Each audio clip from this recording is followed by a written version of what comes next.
everybody, it's Lebo with Lebo's Pinball, and we are getting rolling here on this Star Trek. In the last video you saw, we had kind of a whole list of things that we had planned on, the stuff that we're going to do on this game, and we're going to kick it off today with trying to do a little bit of work on getting this cabinet fixed. So a couple little areas that need a little bit of work. We're going to start out here with trying to go ahead and glue it in the wood that's at the bottom here that broke free. So let's get rolling. All right, well, the first thing I'm going to do is try to at least clean up a little bit of this area, at least the area that's in here where we're going to try doing our gluing. We'll come back in a little bit later, clean it even more, I'm sure. But this will get us kind of a good start. All right, yeah, look at all that crud. All right, so let's get this glue out. We'll probably make quite a mess here, but that's okay. We want to make sure we get a good glue here in this whole little joint, and then we will wipe things down as stuff gets spread out. So here we go.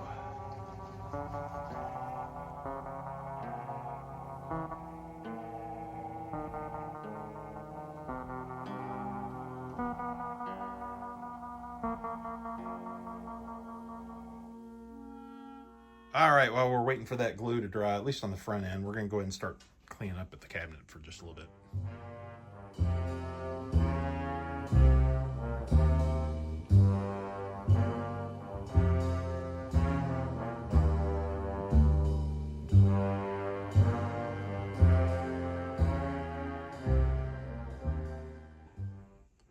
All right, let's take these clamps off and see how it looks. Put that out of the way.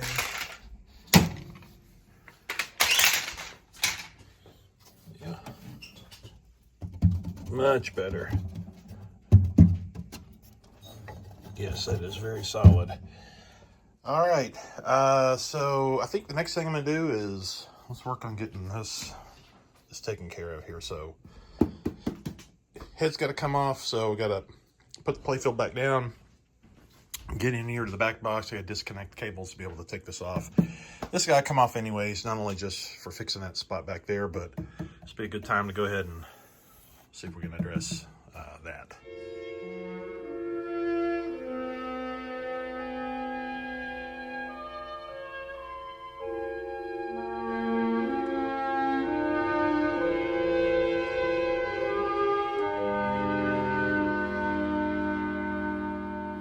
All right, so we've got the head off, and I've got my clamps here that I just wanted to kind of test to see how well this is going to compress. And the first thing that I notice is when I put this on and I start squeezing it down, it's not compressing real well. And I think it's because somebody put these, I'm not sure what they're called. They're kind of like for furniture or cabinets. It's like a staple. But it's something there to kind of hold a joint together. But I think it's also kind of fighting it a little bit to get it back how it needs to be. So let me take this out of the way for a minute. And I think I'll do is I'm just going to take these out. They really don't need to be in there once we get the job done correctly. Yeah, take a look at that. So those are coming out. All right, I got all 4 of them out. That one was a real booger to get out.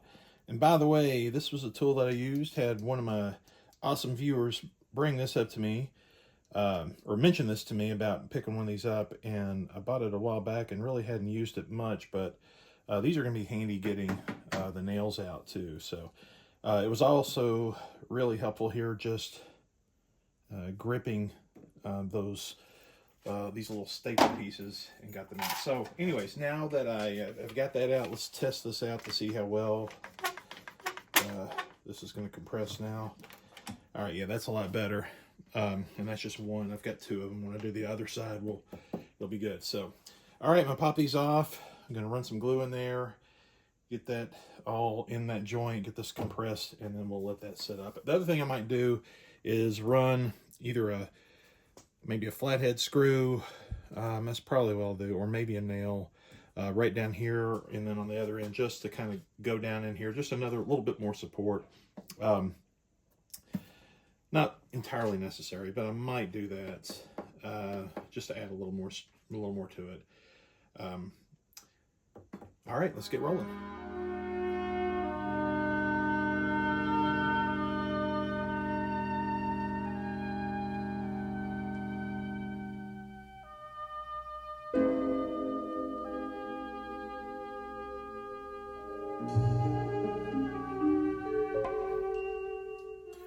So one other thing I thought I might do to kind of reinforce all this a little bit more.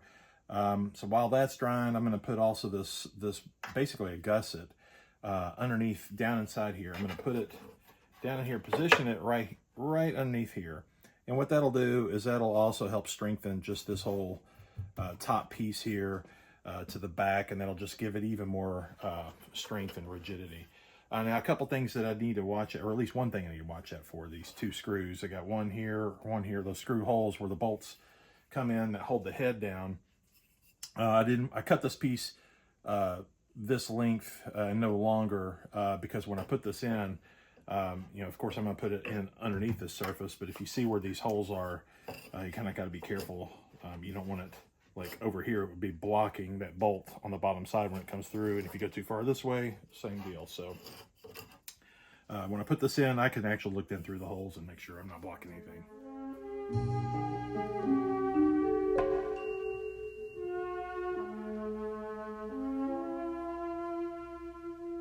All right, so now that we've got the clamps holding all the wooden parts back together, trying to get the glue to dry, I went ahead and took the play field out, and I've got it over here on the rotisserie.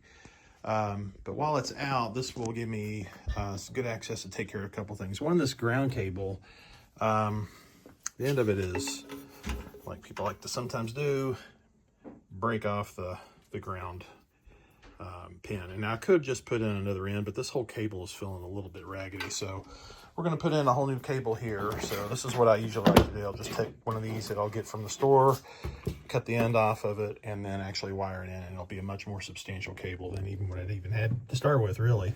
But we're going to be taking this varistor out right here, and I have to solder it in here, and then also on that ground strap.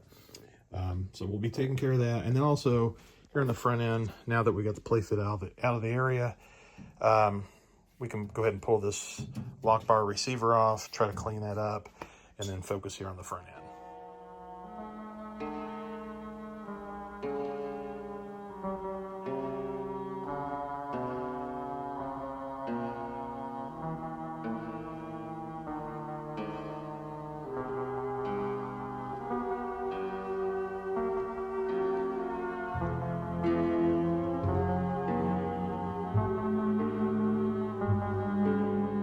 So we got the new power cord put in place, soldered in to this filter and that varistor in case there's a lightning surge. That's what takes it. But anyways, that's in place. I put an extra clamp in here just to kind of hold the cord a little better. That way in case somebody snags on the cord, it doesn't tug on that area. So anyways, I'm glad to get that done. So now let's move towards the front end. And I'm going to take this one off here, clean this up.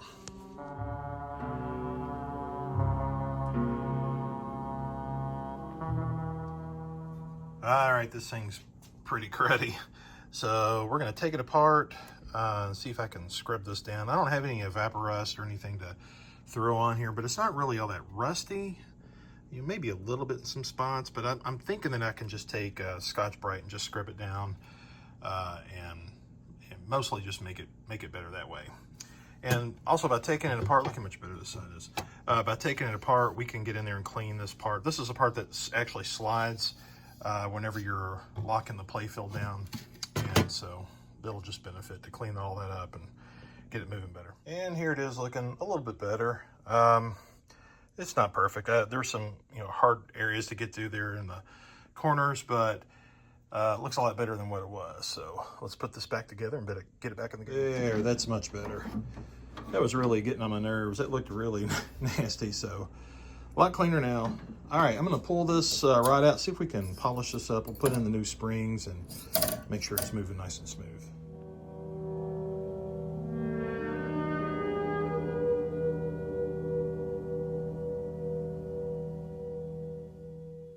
All right, so we got the rod out, and I had a little hard time getting it out there right at first. You probably saw I had the file out. So sometimes, you know, kind of like on a coil stop, how it'll sort of flare out a little bit over time. I've even seen that on some of these shooter rods. And so just a tiny little bit of a file here on the end was just enough to get it to slide out. So here's what we're going to do now. On this end, I'm going to just see what I can do about trying to polish this out. See if I can get that just looking a little better. So here we go.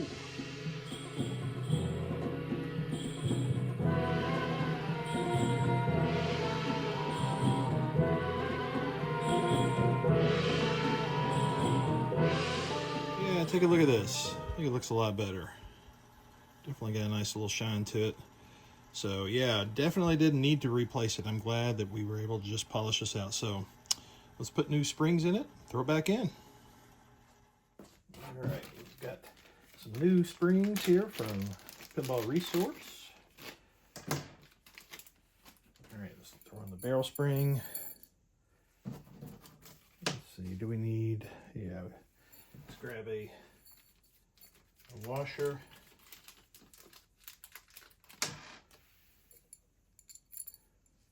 I don't know that I need one on the outside. I'm not sure. Don't know that we really do. Okay, now let's take the new spring, throw that on here, put another washer on there, and oh wait, let's get this C-clip out.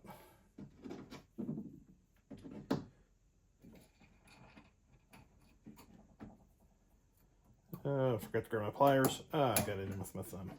All right, let's see how it feels. Yeah, that's pretty good. All right, it's a lot better than it was, actually. Now, I don't have a shooter tip here on it yet because I've ordered some silicone bands for this, including the tip. And it's not here yet, but it'll probably be here any day. So, all right, let's see what the next thing is. This door is, you know, like there's some crud that's been on here. It needs just a kind of a general cleaning, even some of the paint. Like, look at some of the stuff down here. See if I can get this off. These screws that are here, they don't need to be here. I think that was, somebody put that in when that bottom panel was busted loose. So I think those can just safely come out. But let's just see if we can clean this up a little more. And I've also got a decal, the Bally decal that's supposed to go here, that's not here. I have a brand new one of those. It's one of those silverish chrome style, so it'll look nice.